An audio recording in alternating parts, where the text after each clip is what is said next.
அல்லாஹ்வுடைய தூதர் சொன்னார்கள், லவ் என்கிற வார்த்தையை பயன்படுத்தாதீர்கள், அது ஷைத்தானின் கதவை திறந்துவிடும். லவ் என்றால் ஆங்கிலத்தில் லவ் இல்லை, அரபியில் வரக்கூடிய லாம்பாவ். இதுக்கு என்ன அர்த்தம்?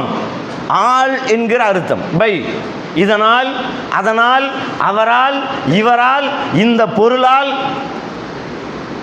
நமக்கு பயன்படுகிற பொருள்களின் மூலமாகத்தான் நமக்கு இந்த உலக வாழ்க்கை சிறப்பாக அமைகிறது. இவரால் தான் என்னுடைய வாழ்க்கை சிறப்பாக அமைந்தது, அவரால் தான், அவர் இல்லை என்றால் நான் முடிந்தே போயிருப்பேன். இந்த வார்த்தையை நீங்கள் பயன்படுத்த வேண்டும் என்று சொன்னால், இல்லா மாஷா அல்லாஹ், அல்லாஹ் நாடி இவர் இல்லை என்று சொன்னால், அல்லாஹ் நாடியதை தவிர வேறு எதுவும் நடக்காது என்கிற வார்த்தையை நீங்கள் பயன்படுத்தி விட்டுத்தான் ஏதாவது ஒரு பொருளையோ ஒரு நபரையோ குறிப்பிட்டு நீங்கள் பேச வேண்டும். அப்படியே பேசுகிறோம், நமக்கு ஒரு இழப்பு